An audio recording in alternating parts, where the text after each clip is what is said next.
This intimate account of the legendary U.S. Representative John Lewis's life and legacy takes us through his more than 60 years of activism.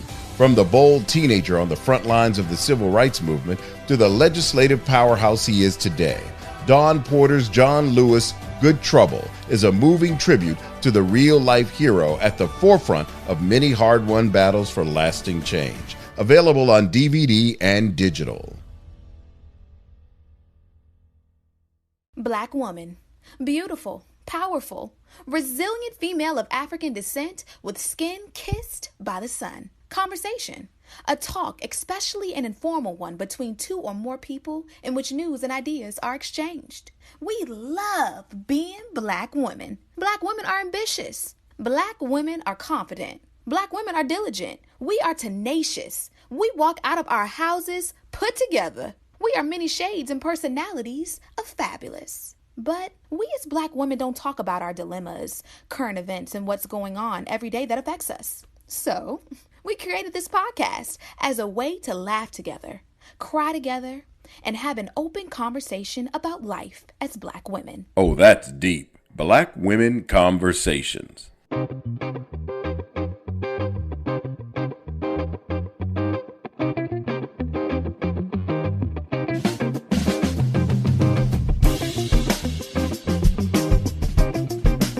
Hey, Nicole. Hey, Janine. How's your week been? For the most part, it's been pretty good. Work has been good. I can't complain this weekend. You can't complain this weekend. Great, and this weekend's been great. You want to tell the people where you are right now? No, I don't want to tell people where I'm at. It's none of the people's business where I am. No, I'm in Kentucky. And I thought I was going to be flying into riots and things. But, honestly, there's not really a lot going on here. I flew into Louisville. And my husband and I have a business in Indianapolis. So that was part of the reason I flew up here to check on things. But, no riots flying into Louisville. I was shocked. And I was concerned. I was like, Nicole, make sure you're safe because we have a podcast to do. She did.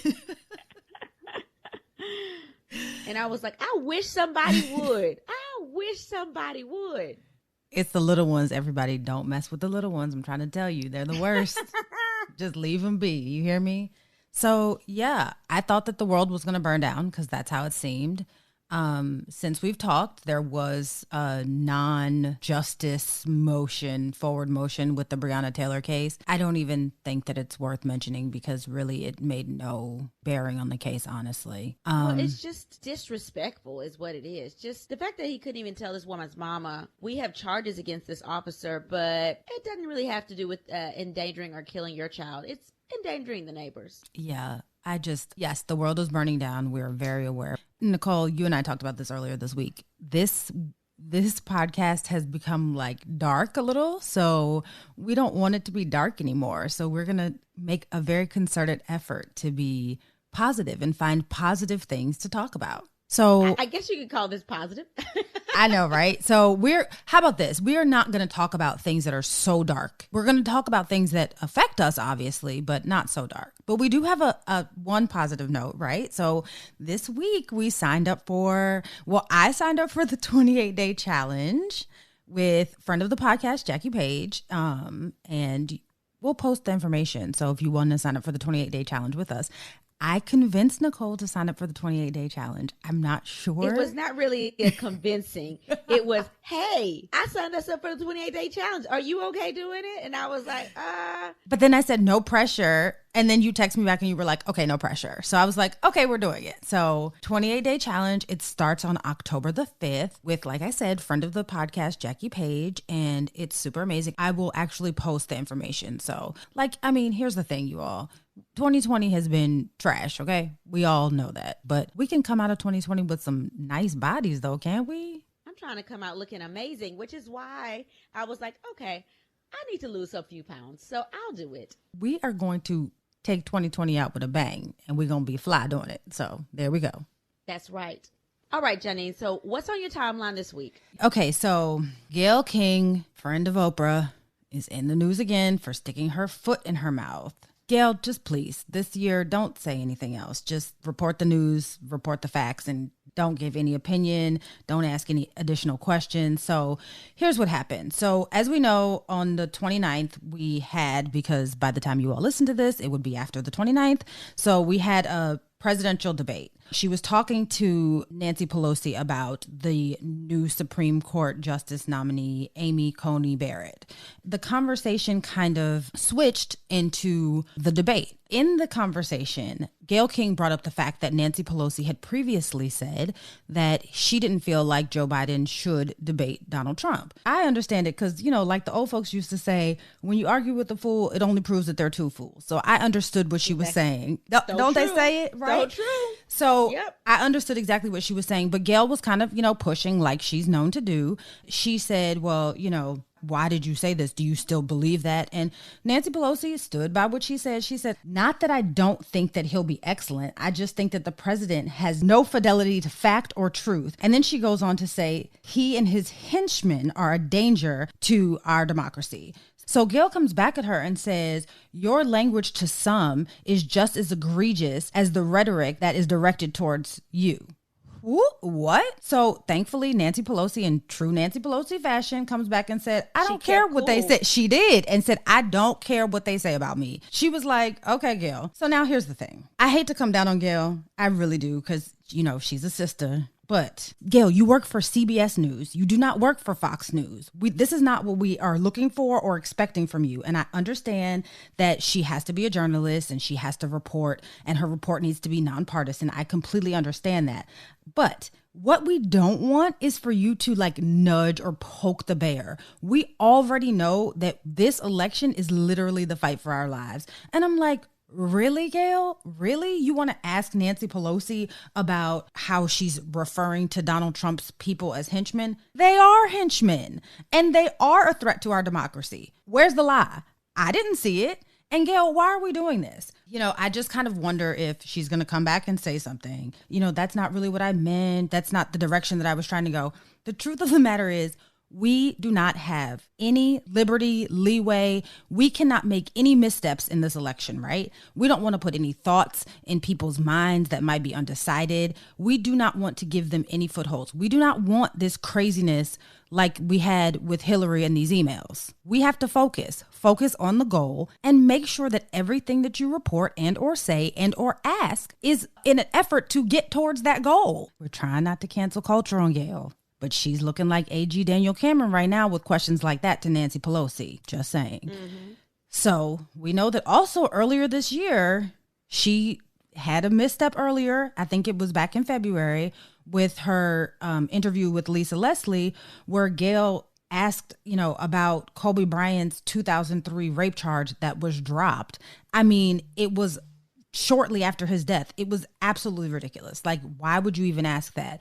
And at the time, she came out and said that it was the network, and the network put it out, and, you know, it was a snippet that we heard. It wasn't really the way that it was perceived. She got huge backlash from that. While I don't believe that, you know, she should have gotten the intensity of backlash that she received, I understand where it came from, right? And then her best friend, Oprah, came on out and said, you know, Gayle is not well. She's just not well. And Oprah corroborated her story about how it was the network. So we believed her because, you know, Oprah came and told us. But Gayle, what is your excuse this time? Is Oprah going to come and tell us what happened now? Are we missing something? I just don't know. Like I said, I don't want to cancel culture on Gayle, but it's kind of looking a little iffy right now.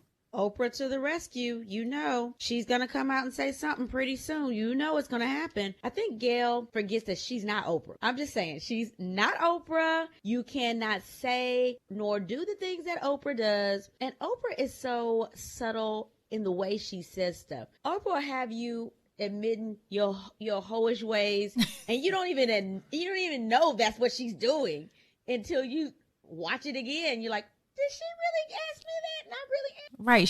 She had me telling family secrets, and I didn't even know. Right. But I do think that Gail, she got a lot of credit for the R. Kelly interview because she was so calm, cool, and collected. And so she was embraced by the Black community. And so I think now she thinks, oh, I've now, I am Gail. I have arrived. But she don't know. You don't mess with Auntie Maxine and you don't mess with Cousin Nancy. So we're going to have to check you. This doesn't make any sense, especially when you know we're going against this man that is a bigot and a racist. And he is going to do everything he can to lie his way back into the presidency. And then you want to defend the statement of his cult followers being Hitchmen? Give me a break. Get out of here. But you always had that one friend, though. You always had that friend you got to come and rescue. Right. But it's like, I want Oprah to keep Gail on target until the election. We are too close to the election for any footholds for our current president to be reelected. Oprah, can you please just keep her on target? Keep her on target until we get past the election.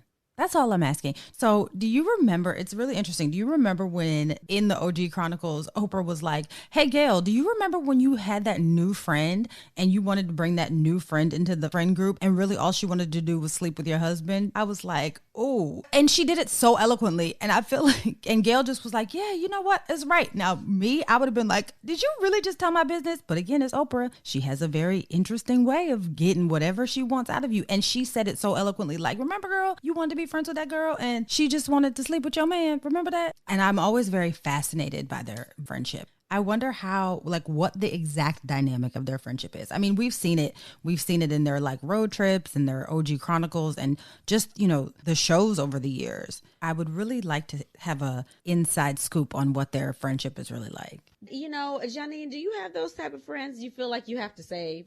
I think that we have mutual friends like that we feel like we have to save. Oh, the shade. The shade. I'm just saying, here's the thing. Every person is the friend that has to be saved sometimes. But I feel like, some people are just very cognizant about the way that they handle themselves and very cognizant and very intentional about their approach to life. And then there's some friends that are just like flying by the seat of their pants. And those kinds of friends tend to need to be saved a lot. So, Nicole, do you have those kind of friends that need to be saved? Of course I do. Of course I do. But you know what? In 2021, I'm not going to be Captain Save-A-Ho. I ain't saving no friends. If you're a friend that needs to constantly be saved, I can't mess with you. I'm done. I need friends that come out of the pandemic more focused. That's just me. I need that. But Johnny, let's talk through some of these situations where we've had friends that we feel cut up when we take them anywhere or say things that need to be saved. All right, so let's talk through a situation. You ready? I'm ready. I have a friend, and this is a friend of a friend who's telling me this. So I have a friend who is very successful, but always had issues with men. I think it stems from, issues with her upbringing or what have you. I don't know exactly. Last Thanksgiving, since she had to work, I invited her to my house to have dinner with my immediate family and a few of my extended family members. My uncle was immediately drawn to her and found her attractive. My friend was extra flirtatious. Long story short, my uncle and friend ended up having sex in the guest bathroom. Now, my uncle has been calling her, texting her, and she won't return his calls. He is heartbroken and mad at me, stating that I shouldn't have brought her around. Now, I knew she had hoe tendencies. Is his heartache my fault? Should I stay friends with her? Okay, so a couple of things. First of all, I did not know that this was the story that you were going to do. I could have written this story because this has literally happened to me before. It was not in... What? It was not in a guest bathroom that my friend slept with my uncle, but it was at my birthday party. I will say that. Yeah, so no, it is not your fault. But if you did know that your friend had hoe tendencies, is it really your responsibility to be her babysitter, right? Like, yeah, you have a friend that has hoe tendencies, but it's your family and you kind of just are like, you don't really anticipate that anything is going to happen. At least I didn't when it happened to me, right? And then after it happened, like, what are you supposed to do? Y'all are grown. I don't understand how you two grown consenting adults and had intercourse, and then it's now somehow my fault when the situation doesn't work out. I'm sorry. I just feel I'm of the mind that when two grown people choose to interact with one another, they are making a conscious decision together that has nothing to do with anyone outside of the two of them. That's just my opinion. I don't think that it's your fault, so to speak. I don't think that you really need to take any responsibility for it other than the fact that she's your friend. And look, the girl got whole tendencies like your uncle knew what it was. You know, let me tell you something. Men see whole tendencies 10,000 miles away. You hear me? They see it. They swipe an Instagram post. They see it. They get a DM. They see it. Whole tendencies are like neon signs. You hear what I'm saying? Girl, your uncle knew exactly what he was doing when he was laying the pipe. Now, let's move on. Well, I think, and mind you, let me make sure I'm reminding the listeners that this is not me. This is a friend. It's your friend of a friend. Right, because I don't want people to look at my uncles like, oh, who'd you sleep with out of Nicole's friends? No, not my uncles. I think it depends on the uncle, right? So I have uncles that I'm like, man, he would be a good catch for X, Y, and Z. But I have friends that I'm like, I don't want him to be a good catch for her. So, and I know that's bad because didn't you want all your friends to be happy? But if you know your friend has whole tendencies, you don't want them to get with your family members and then cheat on your family members, but you don't want to neglect your friend because she has whole tendencies. So in this story, I just felt like I don't bring friends around my family that have whole tendencies. And in 2021, I just can't have friends that have whole tendencies. I just can't have them. Because if I can't bring you around my family, then I just can't be a friend. But I don't know if I would bring a friend around that has whole tendencies. Like, and if I know she's attractive, I know that she's my uncle's type, and I know my uncle's coming over, I don't want my uncle smashing the whole friend. Can't smash the whole friend. Because then that's going to make the situation weird. I would rather you smash the whole friend than the friend. Because here's the thing. If you smash the whole friend, get in line because the other friends have probably smashed the whole friend, right? Like that's the one that you anticipate that he's going to smash. I would be more offended if he was like, if my uncle was like, hey girl, I smashed Nicole. And I would be like, what? Because then I'm like. Well, it depends on the uncle. Because if it's a good uncle, it's a good guy with a good job. And he's nice, and you're like, oh, yay, my uncle and my bestie can get married, yay, you know? I'm gonna need that process to move swiftly because I think that it would be awkward for me. I mean, that's very selfish of me, but I feel like it would be awkward for me because I would be on pins and needles trying to wait until the other shoe dropped and it didn't work out. And I don't want to hear about that. Like, I want to hear about my friends' relationships, right? I don't want to hear about their sex life, but like, you know, I want to hear about that kind of thing, right? But like at the same time, I don't want to hear about that with my family. So I think that would be weird and awkward. Like I would be like, hey, Nicole, like what's going on, blah, blah, blah, blah. But if the person that you're talking about is my uncle, that's like somebody telling you about your parents having sex. I'm not interested. I don't think it's the same, but I do think in this situation, this friend is feeling guilt. So to me, yeah, you have a little bit to do with this heartache because you knew your uncle was a good guy. You knew your friend had whole tendencies. So in the back of your head, you might not have thought, oh, she's going to sleep with that uncle. But you probably thought she's going to end up sleeping with somebody. And you're lucky she didn't try to sleep with your husband.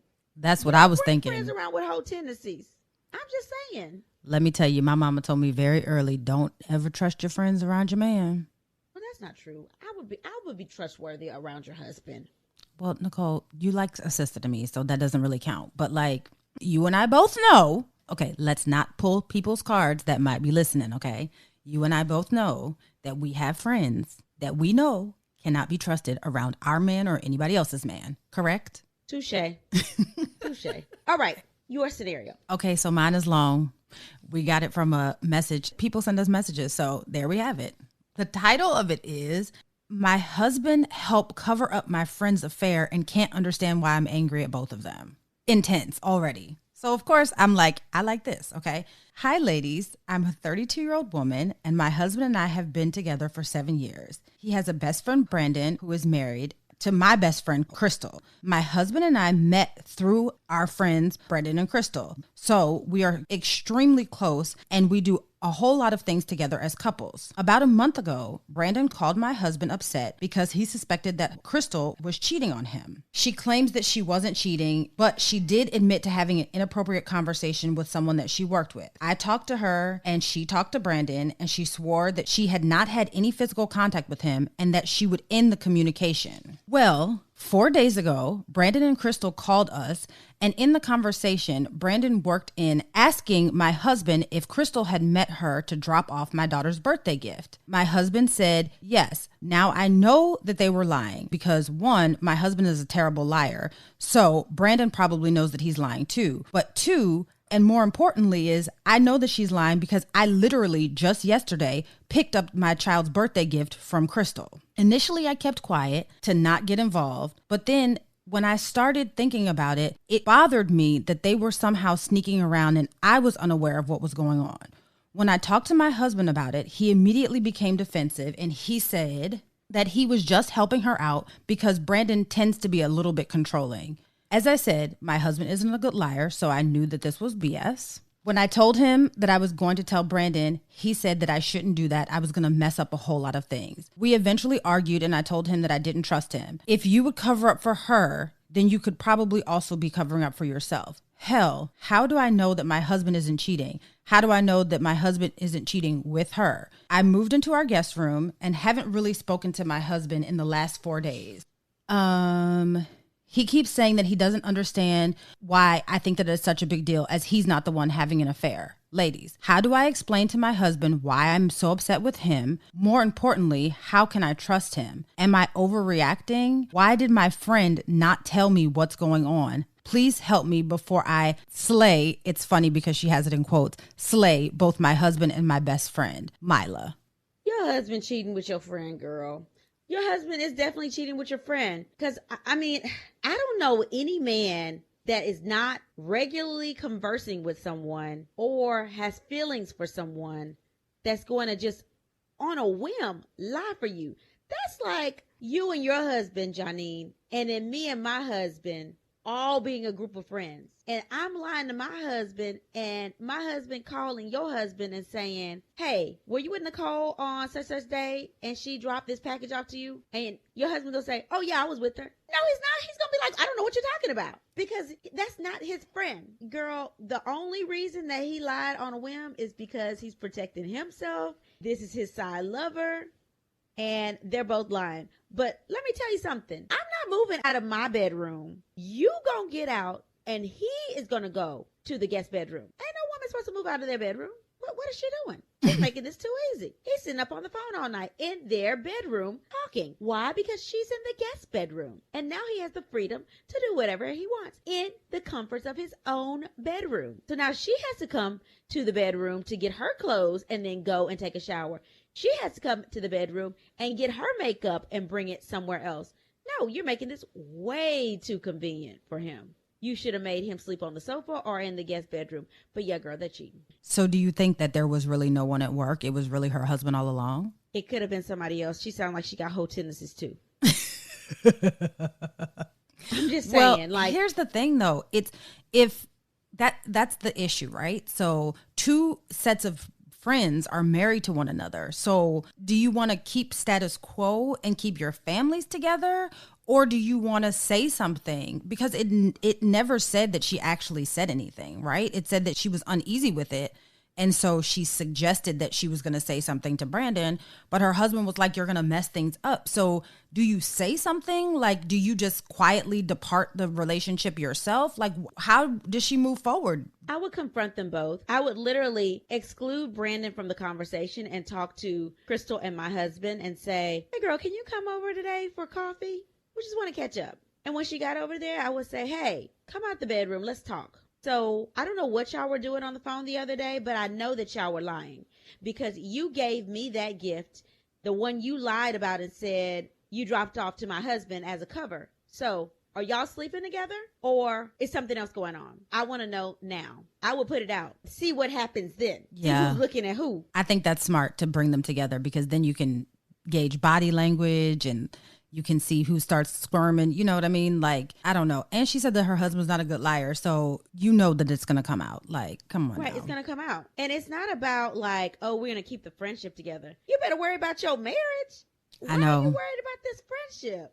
7 years in. But here's the thing. I mean, if they've been friends for 20 some years and they've only been married for 7 years, I mean, do you hold on to the friendship with the whole tendency chick? Or do you, and here's the other thing. If they are cheating though, can we really be friends again?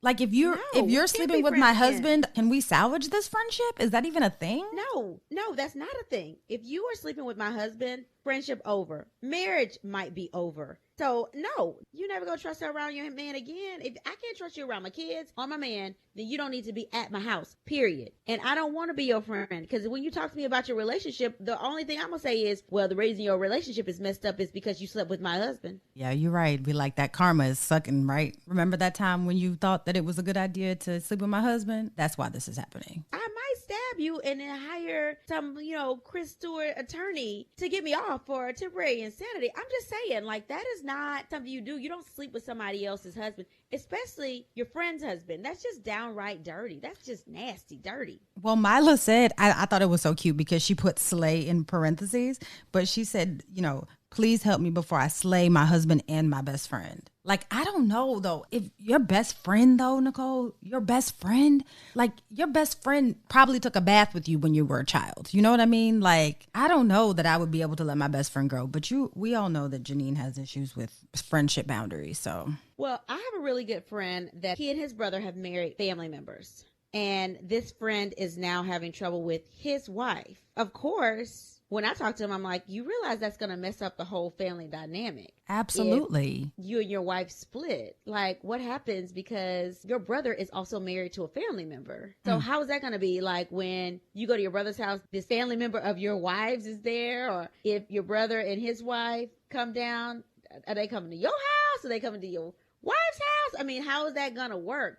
I just feel like it's going to get messy. But at the end of the day, he was like, I have to do what makes me happy. And they're not in my marriage. And I was like, that's real.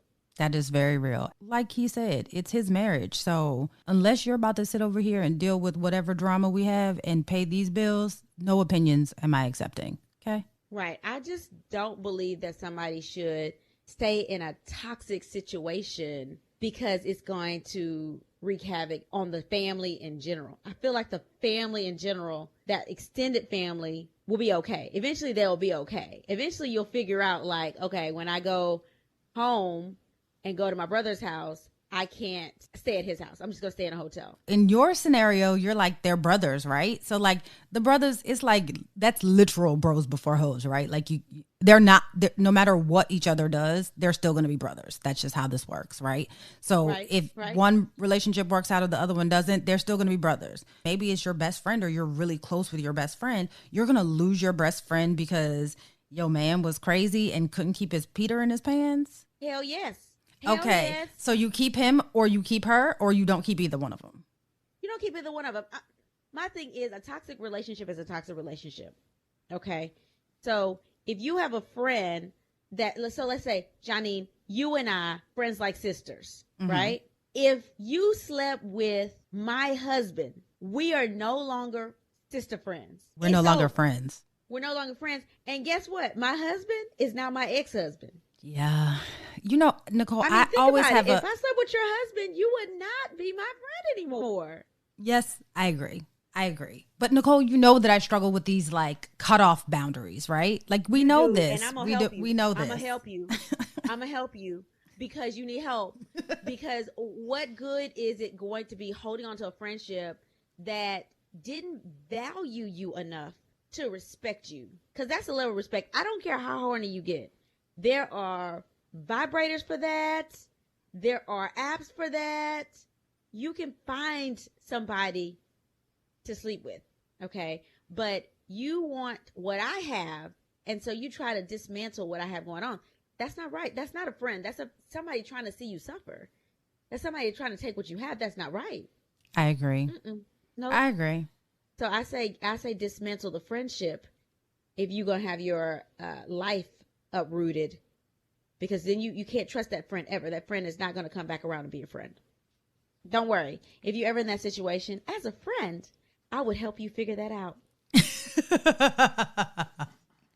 Okay. Okay, Nicole. I hope that I'm never in that situation.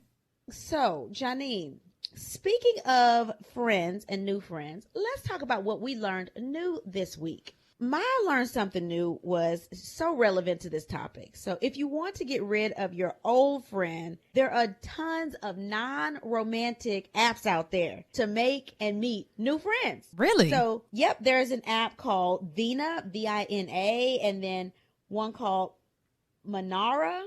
Sounds like Menage a Trois, doesn't it? It does. Manara, which are exclusive for women. And then there's Meetup as well as Patook. I think that's how you pronounce it, Patook. Patook. Yep, it scores friends based on compatibilities and interests. And it's non-romantic, but there are dozens of these apps out there. So if you need to get rid of somebody like this, like friend with whole tendencies that we talked about in the first story, or the friend that's cheated with your husband that our friend of the podcast sent in, hey, you can find one using one of those apps. And it's fantastic. You get new friends that are loyal and have the same interests as you. I like that. Maybe we should sign up so that we can get some new friends. No new friends. Yeah, you're right.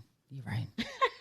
Nope. Like I said earlier, and Nicole is working with me on this, but I have a difficult time with friend separation, right? So I either am the kind of person that cuts someone off cold turkey because I just can't. I don't have the emotional energy to take their nonsense, or I just hold on to them because I feel in some way sorry for them. And I'm like, oh, and I give them 5,000 excuses and reasons to stay, or I make excuses for them, I should say. They continue to show me who they are, and I continue to not believe them for whatever reason. So I found this thing called lifecoachexpert.com, and it gave basically some bullet points as to how you can determine if your friendship has passed its expiration date or not. And so I thought these were really interesting, and I think that I'll actually post them because they were helpful. So here's what I learned. Like, okay, so when a person is constantly swinging the conversation towards themselves with no interest of what you have to say,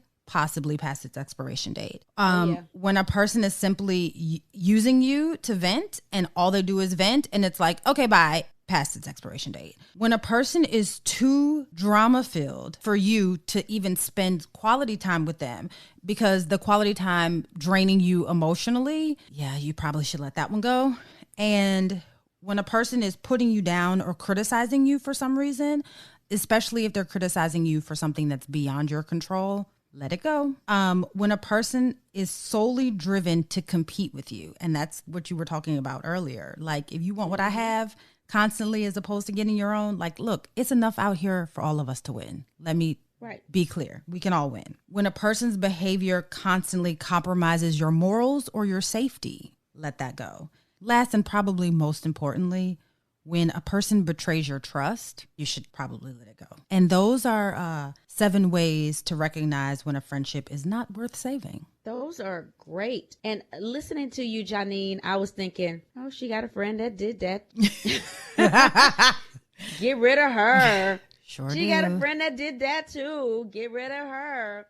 At the end of the day, a friendship is supposed to like enhance you, right? It's like a marriage. Like, my thing is, and I know your husband's in the room, so I won't bash all men, but if you are, the person that you're married to is already going to take you through enough ups and downs because you are sharing a space. You are now one. Sometimes being one with somebody is just like a lot, right? So you have to get adjusted to somebody else's personality. You have to be understanding. They're in a mood sometimes. You're in a mood sometimes. You have to figure out when to talk to them, when not to talk to them, what you need to do to get them in a better headspace, and then just existing together, right? Paying bills, trying to figure out your family life, planning whether to have kids or not. And if you do, when to have them. And then once you have them, how you going to pay for them? I mean, it's a lot. And then dealing with the issues of kids and their attitudes as they grow up. It's a lot to deal with a marriage. I say deal with, that may sound bad. A marriage is complicated. That was right. Deal with.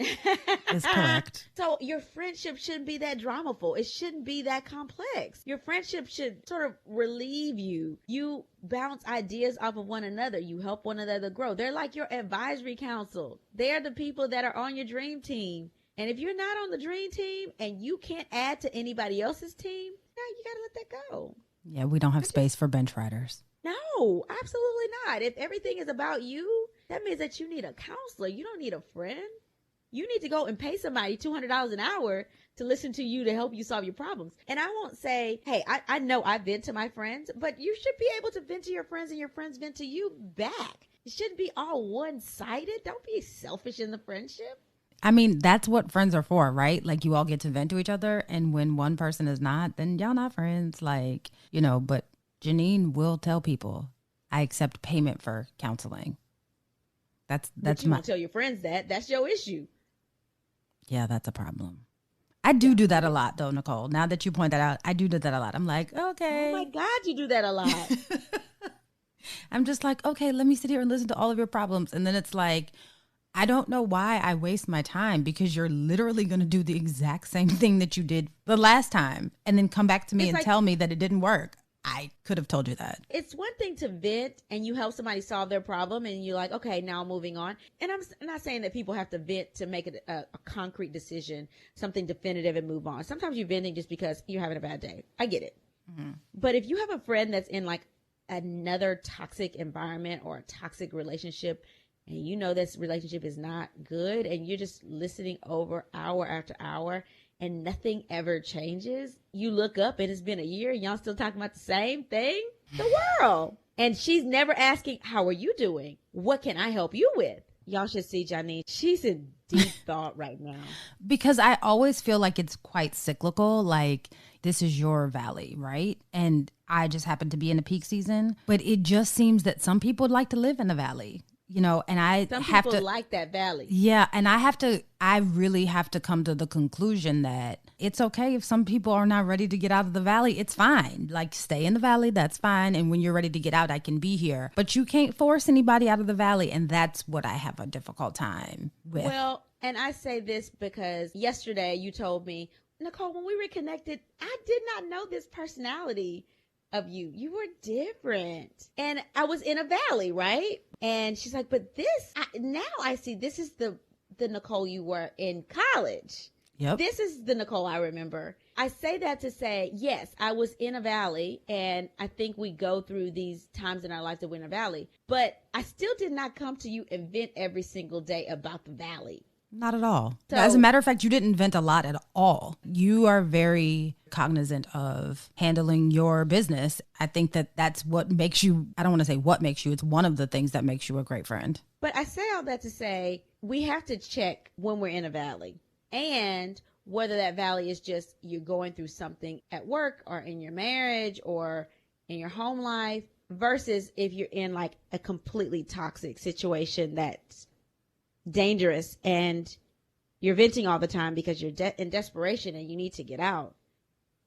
Take action swiftly and don't drain the life out of your friends, because that's not healthy friendship. And it's not healthy for you to stay in something that's toxic or that's life-threatening either. Our motivational moment for the week, since we're talking about friendship, there's a quote from Jess C. Scott that says, "Friends are the family you choose." I like this quote, but it means we have to be selective, because there's a lot to be said about what you actually choose. These choices can uplift you, support you, and make you look amazing, or they can tear you down, drag you, make you feel like crap. Choose wisely, friends. Until we meet again, pray, work, slay, and show off your melanated excellence. Bye. Oh, That's Deep, Black Women Conversations is produced by Nicole Lee Plenty and Janine Brunson Johnson. Executive producer, Ken Johnson. Get the Oh, That's Deep Black Women Conversation podcast on Apple Podcasts, Spotify, Stitcher, Google Podcasts, or where you get your podcasts. Please subscribe and rate us. You can follow Oh, That's Deep Black Women Conversations on IG at Oh, That's Deep BWC. Oh, That's Deep Black Women Conversations is a Mean Old Lion Media production.